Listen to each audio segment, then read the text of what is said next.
Halo, saya Bimo Dewanto akan berbagi informasi seputar bagaimana mengeksekusi dan mengimplementasikan ide bisnis dalam Infonomik kali ini.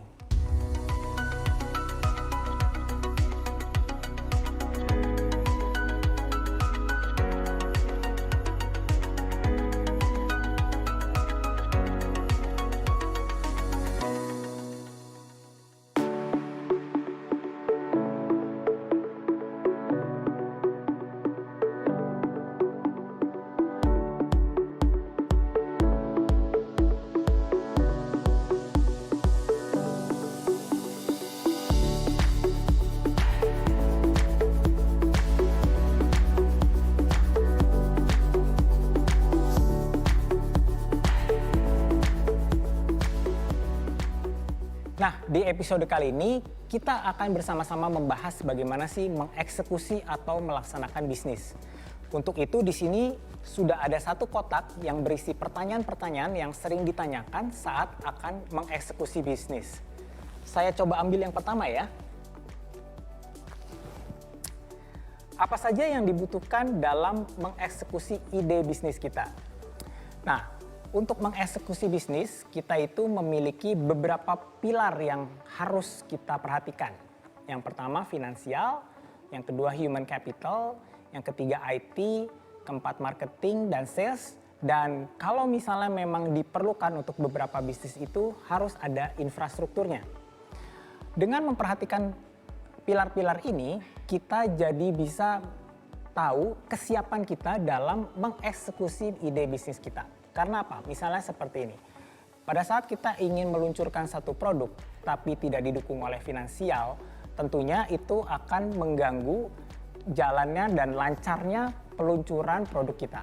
Begitu juga bila tidak ada human capital atau SDM yang siap untuk melayani para pelanggan. Itu juga akan membuat bisnis kita menjadi terganggu.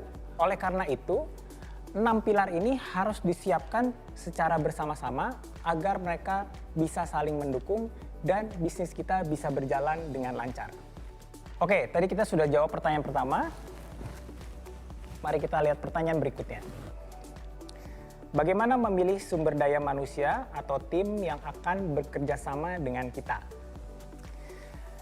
Ini memilih tim atau karyawan memang sedikit tricky ya, karena yang harus diperhatikan bukan saja keahliannya, tapi juga sikapnya. Jadi kalau dari sisi keilmuan bukan hanya IQ, tapi juga EQ-nya. Karena apa?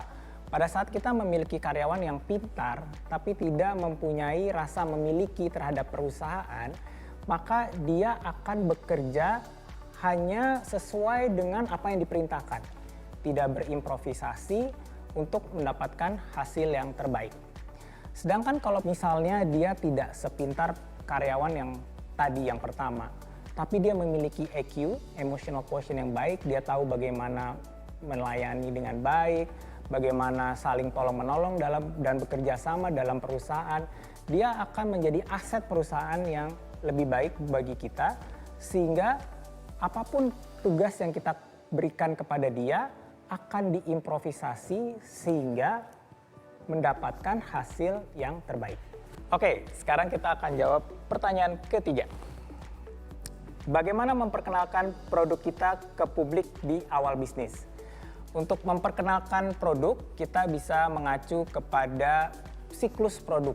Jadi ini teori siklus produk di mana ada 4 tahapan. Yang pertama adalah perkenalan, kedua pertumbuhan, ketiga kedewasaan, dan keempat penurunan. Kalau kita lihat dari sisi siklus produk, perkenalan itu menjadi hal yang sangat penting karena disinilah kunci dari sukses dari produk kita. Pada saat kita memperkenalkan produk kita, kita harus memikirkan sesuatu yang kreatif sehingga orang langsung melihat dan memperhatikan produk kita. Dan bila mereka merasa itu cocok dengan mereka, mereka akan langsung engage atau melakukan tindakan dengan pembelian. Produk yang disambut dengan baik oleh masyarakat akan terus bertumbuh masuk ke fase pertumbuhan. Dan di fase pertumbuhan ini akan semakin banyak pelanggan yang menggunakan produk kita. Dan tibalah kita di fase maturity atau yang biasa dinamakan fase kedewasaan. Di fase kedewasaan ini kita ibaratnya produk kita meraih tujuan yang sudah ditetapkan di awal dan menghasilkan omset yang kita inginkan. Tapi hati-hati, karena pada saat kita sudah masuk ke fase kedewasaan, dia akan masuk ke fase penurunan. Biasanya di sini juga akan banyak kompetitor-kompetitor yang mulai mengcopy ide produk kita sehingga produk kita memiliki banyak kompetisi. Oke, kita lanjut ke pertanyaan berikutnya. Cara untuk mendapatkan pelanggan itu, strategi apa saja yang perlu kita terapkan? Ada beberapa strategi yang bisa kita terapkan. Yang paling umum namanya AIDA, yaitu Awareness, Interest, Desire, and Action. Jadi ini sebenarnya merangkai siklus bagaimana dari awal sebuah atau seorang pelanggan mulai tertarik kepada penawaran kita atau mulai tertarik kepada produk atau jasa kita. Dari awareness kemudian kita bujuk lagi sehingga itu masuk menjadi interest dan ada desire di situ. Kalau dia sudah interest berarti ada keinginan untuk mengetahui lebih jauh mengenai produk atau jasa yang kita tawarkan. Nah, bila sudah masuk ke tempat atau area ini, kita akan lebih mudah menggiring mereka masuk ke area action di mana mereka melakukan pembelian.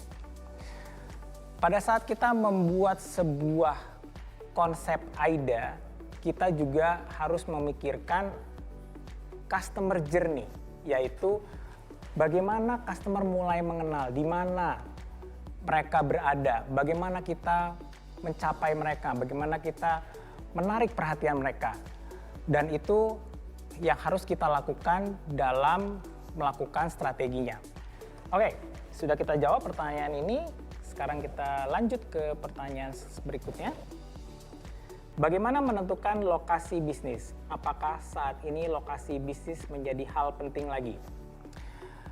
Lokasi bisnis memang penting karena tentunya ada perbedaan antara lokasi di tempat yang ramai dengan lokasi yang kurang ramai. Sekarang dengan adanya tren komunitas sepeda misalnya, jalur-jalur yang dilalui oleh komunitas sepeda menjadi lokasi-lokasi yang dianggap strategis. Karena komunitas sepeda dianggap adalah potensial pelanggan bagi beberapa bisnis. Tapi kalau kita lihat dengan tren online yang sedang terjadi, menurut saya place di dalam 4P juga sudah bergeser dari place di lokasi fisik ke tempat apa yang dinamakan marketplace.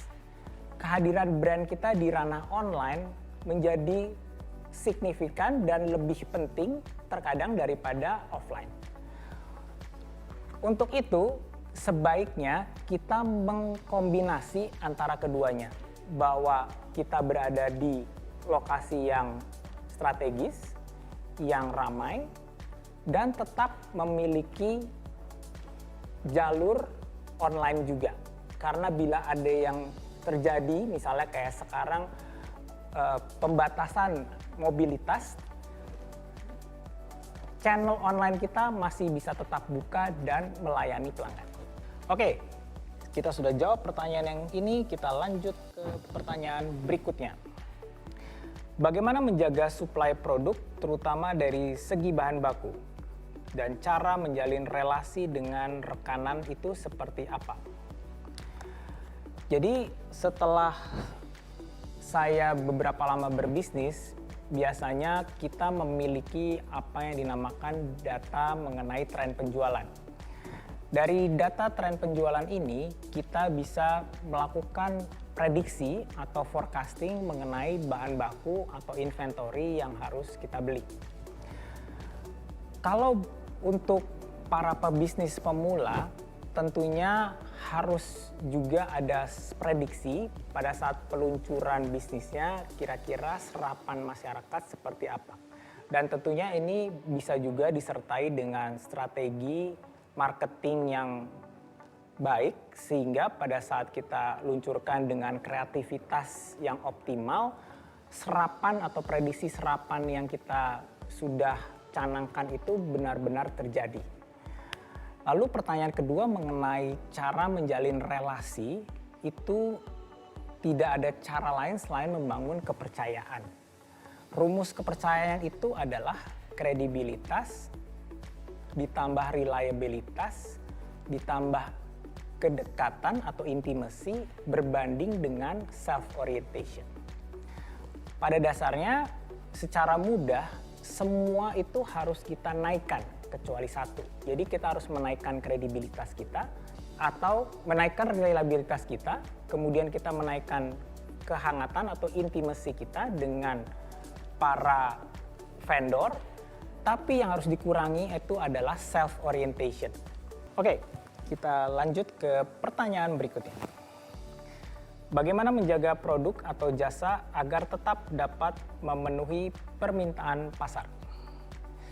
Teman-teman mungkin ingat, dulu ada merek telepon seluler yang sangat populer dan semua orang menggunakannya. Tapi kalau teman-teman lihat hari ini, merek itu ibaratnya sudah hilang di pasaran. Dia tidak lagi bermain di telepon seluler, tapi dia bermain di bisnis telekomunikasi yang lainnya. Pelajarannya adalah bahwa sebagai brand dan sebagai produk, kita harus terus berkreasi dan berinovasi agar tetap relevan dengan pasar. Apapun produk yang kita miliki, kita harus memastikan bahwa itu terus berkembang dan memenuhi permintaan dan kebutuhan pasar. Bila kita lupa atau lalai untuk terus berinovasi dan berkreasi, kita bisa bernasib sama dengan handphone tadi. Oke, kita lanjut ke pertanyaan berikutnya. Bagaimana sebenarnya mengelola keuangan usaha yang sedang dijalankan? Nah, ini berhubung kita banyak dari teman-teman yang masih sebagai pemula di usahanya, yang paling penting yang harus dilakukan adalah memisahkan antara keuangan pribadi dan keuangan perusahaan. Karena masalah klasik yang sering terjadi adalah kita lupa memisahkan dua hal tersebut. Pada saat kita mulai menerima omset atau pemasukan dari pelanggan ke rekening pribadi kita, kita bisa terlena karena kita melihat tahu-tahu rekening pribadi kita meningkat dengan pesat. Padahal di dalam situ ada beberapa elemen yang berbeda. Ada uang pribadi dan ada uang perusahaan, dan tentunya juga ada uang yang harus dibayarkan kepada para supplier kita. Bila ini tidak dipisahkan, nantinya kita tidak bisa tahu apakah bisnis kita itu benar-benar profitable atau tidak. Nah, yang kedua, bila sudah dipisahkan, teman-teman juga jadi tahu bahwa bisnis yang sedang dijalankan itu untung, pas, atau bahkan rugi.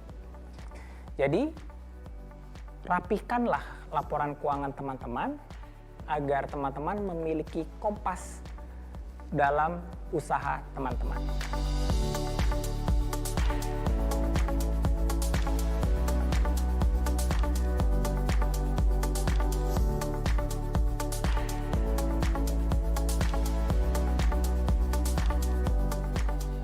Di masa pandemi ini, mengeksekusi ide bisnis bukanlah hal yang mustahil. Kita hanya harus lebih jeli melihat peluang bisnis agar ide-ide yang ada bisa berkembang dan berbuah manis.